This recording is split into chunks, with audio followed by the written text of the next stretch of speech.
The blow came quietly, wrapped in legal terms that cut sharper than knives. One morning, Mr. Benson arrived at my door, his face lined deeper than usual. He removed his hat, twisting it in his hands, and I knew before he spoke that the news was heavy. "The court has ordered a temporary freeze on the estate," he said gently. "Until the matter is settled, you cannot access Lincoln's accounts or business funds." The words landed like stones on my chest. "But the children, our bills, the food, the school fees." "I know," he said, his voice strained. "I argued against it, but Abigail's counsel pushed hard. They claim you might squander the assets before judgment. It is a tactic, Laura, cruel but legal. We will fight it." I nodded, though my throat felt too tight to swallow. After he left, I stood in the middle of the parlor, the silence pressing down on me, and wondered how a world that had once been warm with Lincoln's laughter could turn so cold. The days that followed blurred into a parade of small humiliations. At the grocer, I handed over money carefully counted, only to be told my credit would no longer be extended. At the children's school, the headmaster pulled me aside, his tone regretful. "Until your situation clears, we may need to reconsider Sarah and Daniel's place here." His words stung deeper than a slap. I stretched every naira until it snapped thin. I sold 2 of my dresses, the finer ones Lincoln had bought me years ago. I let go of the gold bracelet he once clasped around my wrist on our anniversary, though it felt like cutting away a piece of my heart. Still, it was not enough. At night, the house grew colder. I burned less kerosene in the lamp, saving what I could. The children huddled against me, Sarah asking when Daddy's money would come back, Daniel whispering if we would have to leave our home. I told them no, though the fear in me gnawed louder with each passing day. One evening, when the cupboards were near bare, I sat at the table after putting the children to bed. The quiet was too heavy, and my chest ached with despair. My hands trembled as I covered my face, and at last I let myself break. "Lincoln," I whispered into the dark, "I am failing them. I am failing you. They mean to starve us until I surrender, and I have no strength left." Tears slid hot down my cheeks, dripping onto the worn wood of the table. For the first time since his death, I wished he had not trusted me so much. If only he had left more to his family, perhaps they would have spared me. Perhaps they would have left me to grieve in peace. I do not know how long I wept, but suddenly I felt a small hand touch mine. I looked up to see Sarah, her eyes heavy with sleep, her little face solemn. "Mama," she said softly, "don't cry. Daddy told me once that you were the bravest woman he knew. He said if anything ever happened to him, you would take care of us, and I know you can." Her words struck deeper than any cruelty Abigail had thrown at me. My daughter, no older than 8, was carrying courage in her small heart and offering it to me when mine had failed. I gathered her in my arms, holding her tightly as though she were a flame that could burn away my despair. "Thank you, my love," I whispered into her hair. "You are right. We will not let them win. Not now, not ever." When she had gone back to bed, I sat in the silence again, but this time it felt different. The weight of fear was still there, yet beneath it stirred something steady, a resolve that had been buried beneath grief and exhaustion. Abigail could freeze accounts, she could poison neighbors against me, she could drag me through courts, but she would not see me bow. I straightened my back, wiped the tears from my face, and whispered into the night, "I will not break, not for them." The storm was far from over, but I had found my anchor again, in Lincoln's memory and in the faith of our children. The weeks dragged by like weighted chains. Every morning, I rose with dread pressing against my ribs, wondering what new blow Abigail and her daughters might deliver. The children learned to read my face more than my words, sensing when I forced a smile that never reached my eyes. It was in the middle of this bleak stretch that Mr. Benson arrived unannounced one evening. His car rattled into the compound just as the sun fell behind the trees, painting the sky in tired shades of orange. "Laura," he called as I stepped out, wiping flour from my hands. I had been kneading dough, trying to stretch what little we had into bread for the next 2 days. There was something different about his manner.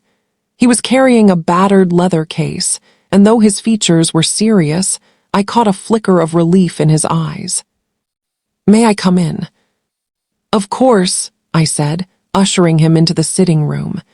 The children sat quietly in the corner, whispering to each other, their eyes curious. Mr. Benson placed the case on the table, unfastened the clasp, and drew out a thick envelope, sealed with Lincoln's familiar scrawl. My heart lurched at the sight of that handwriting, the bold strokes I had watched him make countless times as he signed letters, checks, even the little notes he left me when he wanted to say something sweet without words. "What is this?" I asked, my voice trembling. "Something your husband left in my keeping," Mr. Benson said. "He instructed me not to reveal it unless his family attempted to challenge his will.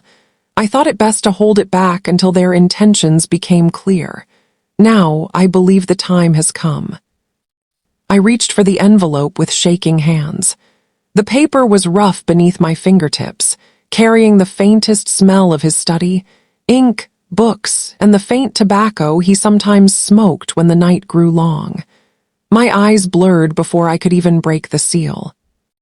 Inside were several documents. The first was a letter addressed to me. I unfolded it slowly, my vision swimming, and began to read. "My dearest Laura, if you are reading this, then I am gone, and my fears have come true. Forgive me, my love, for leaving this burden to you. I know my mother and sisters will not honor your place by my side.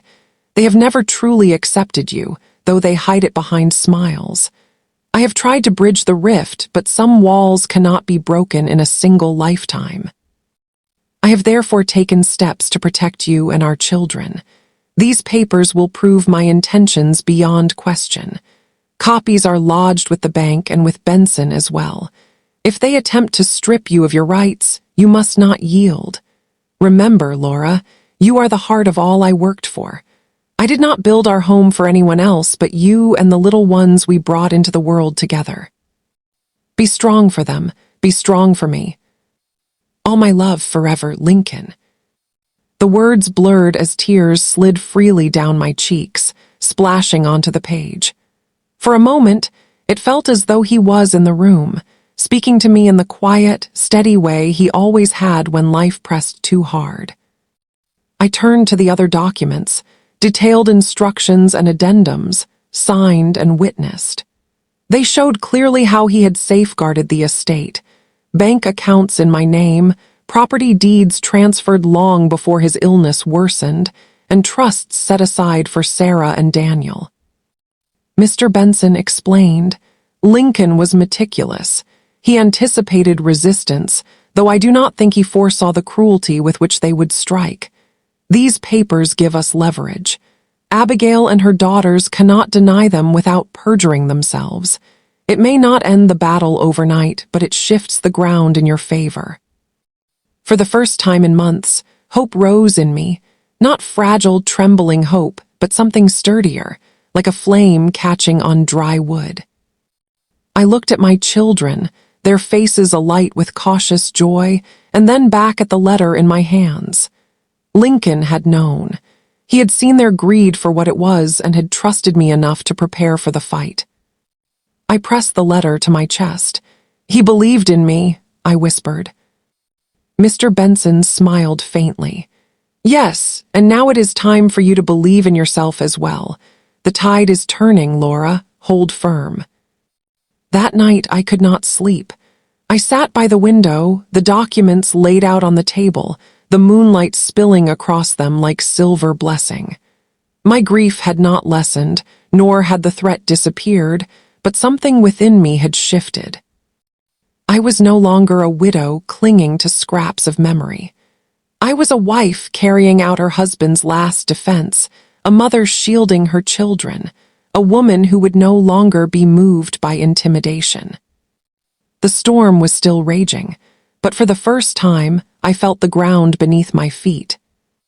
I had always believed that Abigail's cruelty was sharpened best behind closed doors, whispered in corners, or delivered through lawyers and petitions. But one afternoon, she came to me directly, uninvited, striding into my home as though she still held claim to it. I was in the garden with Sarah and Daniel, trying to coax the tired flowers back to life with a small watering can. The children were laughing, chasing each other between the rows, when I heard the crunch of footsteps on gravel. "Laura." Her voice cut through the air like a blade. I turned to see her standing tall, dressed in deep blue, her headscarf tied with the precision of someone preparing for battle. Lily and Rose flanked her, their eyes cold, their mouths curved in small, triumphant smirks. "You should not be here," I said evenly, though my heart began to thud. "This is my home." "Our home," Abigail corrected, her gaze sweeping over the garden, the house, the children. "Do not forget that everything you see here was Lincoln's, and Lincoln was ours before he was yours." Her words stung, though I kept my face still. She took a step closer, lowering her voice so that it carried only to me. "Leave quietly, Laura. Take what dignity you have left and go before the court strips you of everything.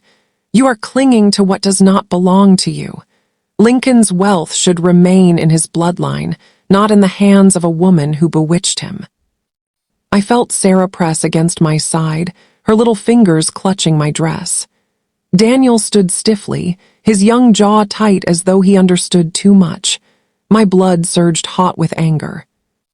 "You dare," I whispered, my voice trembling, "to stand in this house, the one your son built with his own hands and love, and call me a thief."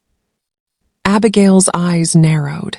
"You think those papers Benson flaunts will save you? We will find a way around them. We will drag you until you cannot stand. And when you fall, the children will come with us. Do you hear me?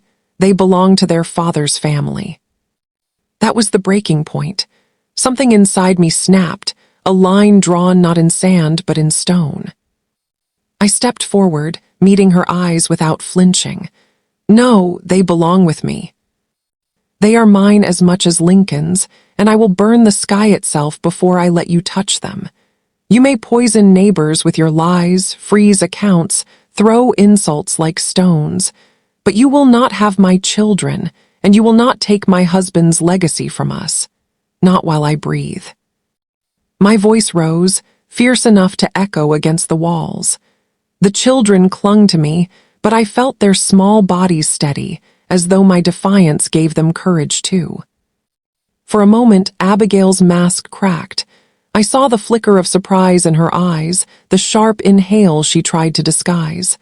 Lily shifted uneasily, and Rose's smirk faltered. They had expected me broken, begging, perhaps weeping. They had not expected fire. "You are bold for a widow," Abigail sneered finally, regaining her composure. "But boldness will not save you." "Neither will bitterness," I shot back. The silence that followed was heavy, charged. At last, Abigail turned sharply, her daughters hurrying behind her. They left without another word, but I knew this was not the end. Their venom was not spent. It would return, perhaps sharper than before. Yet as I stood in the fatting sunlight, Sarah still holding my hand, Daniel looking up at me with wide eyes, I realized something had changed. I was no longer waiting to survive their attacks. I was ready to fight. That night I lay awake, the letter from Lincoln tucked beneath my pillow. My body was weary, but my spirit felt newly forged, like iron hammered by fire. Abigail could rage, Lily could scheme, Rose could sneer, but I would meet them head-on, not as a frightened widow, but as the woman Lincoln had trusted above all others. For the first time since his death, I no longer felt like I was walking through endless shadow. I felt a flame inside me, steady and unyielding.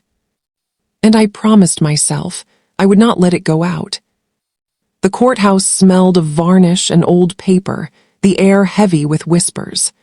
As I entered, clutching Sarah and Daniel's photograph in my handbag like a talisman, I felt every eye turn toward me.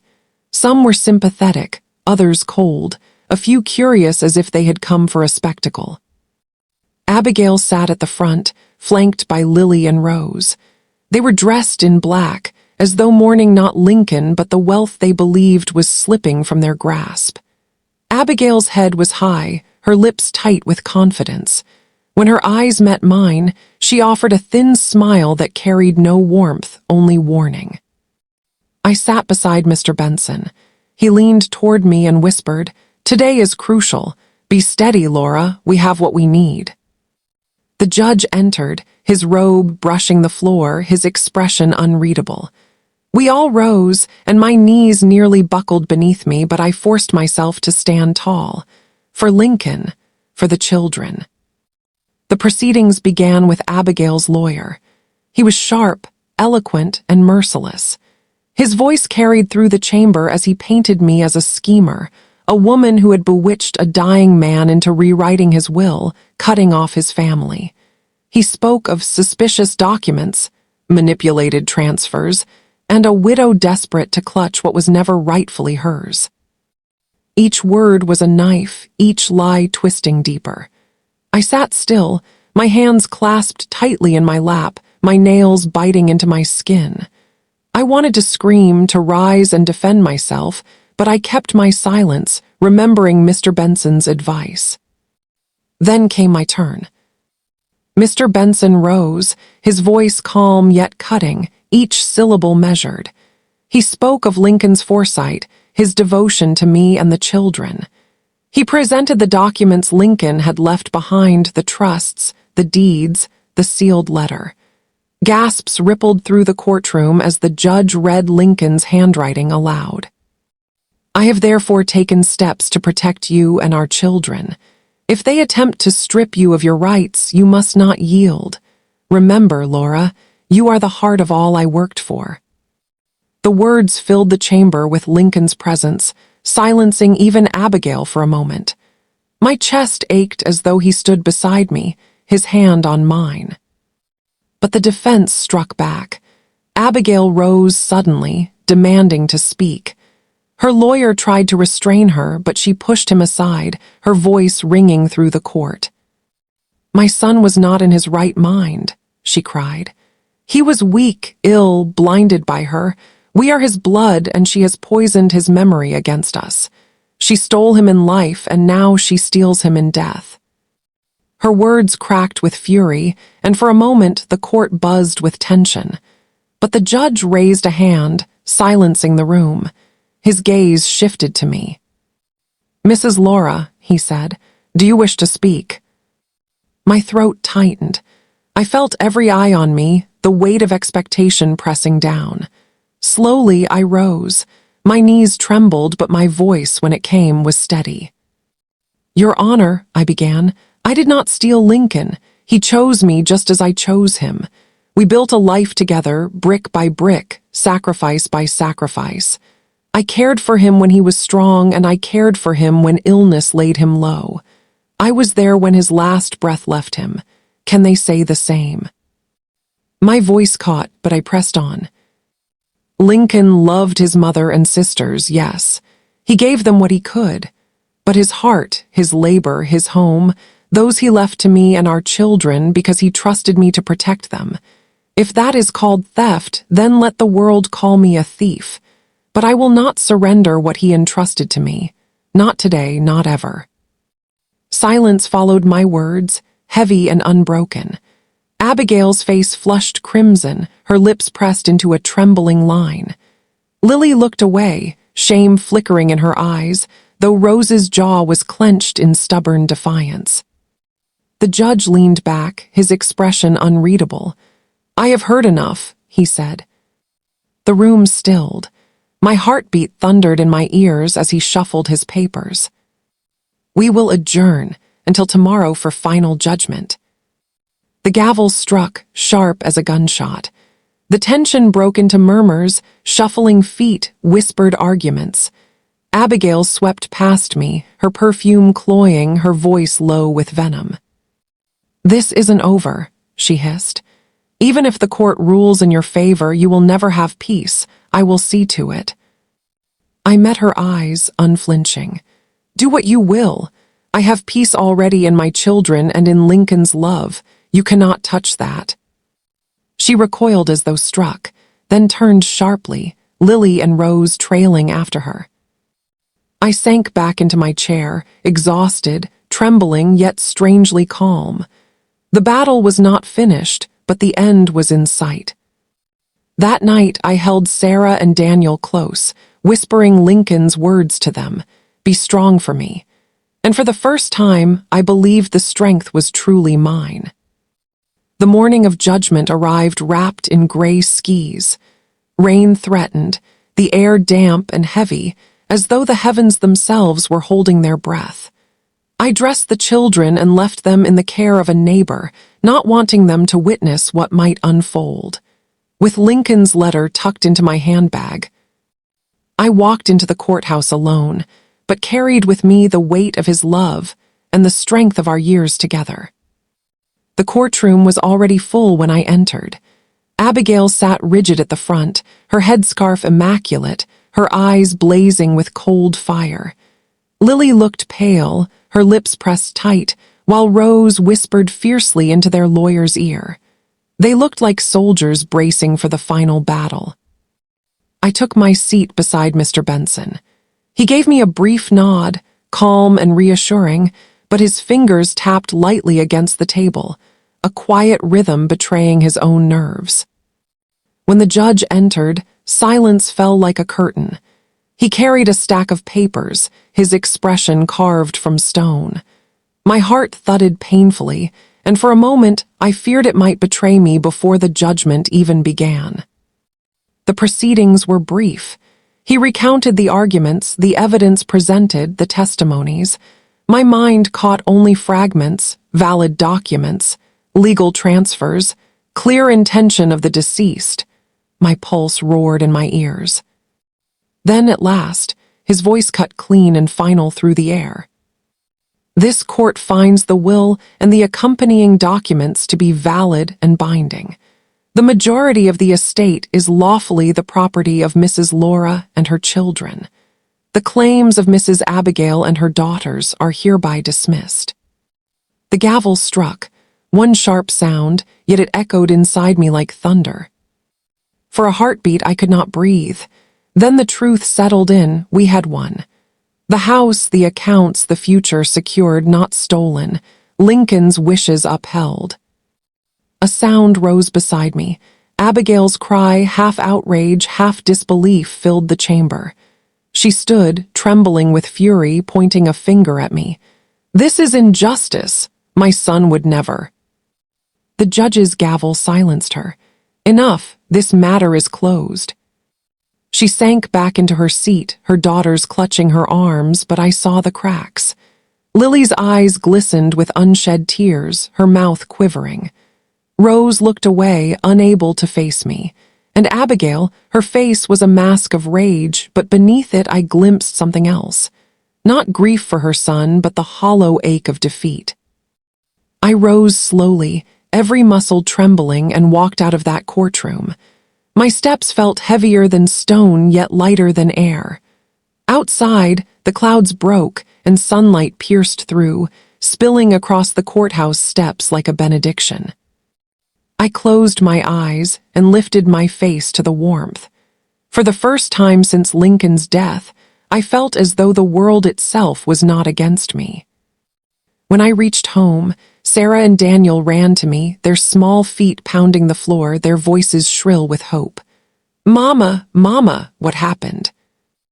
I knelt, gathering them both into my arms, holding them so tightly they squealed.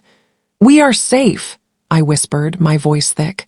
"Your father's gift to us is safe. His love has protected us."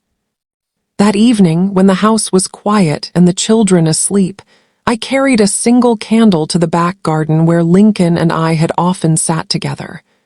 I placed it on the stone bench, shielding the flame from the breeze, and knelt. "Lincoln," I murmured, "we did it. They tried to strip me of everything, but your foresight, your trust, your love, those carried me through. The children will grow in the home you built, surrounded by your memory. I will make sure they know who you were, every sacrifice, every kindness." The candle flickered, its light steady against the dark.